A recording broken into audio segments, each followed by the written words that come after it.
এই আজান তো দেলাইছে রে, যাই নামাজটা পড়ে আসি।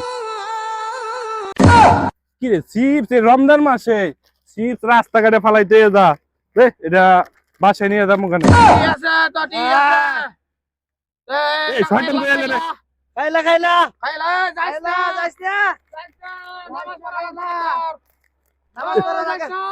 এটা কি তালা গেছে নাকি?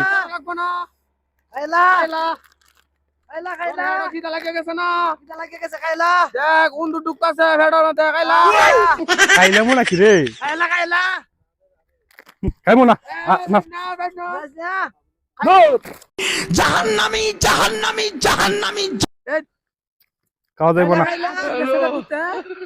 নামাজ পড়াই লাগবে রমজানের দিন। কত সুন্দর দেখা যায়, গন্ধটা ভালো না? একবারে নিষ্পাব্দ, একবারে গোনা নাই, মাসুম মাসুম।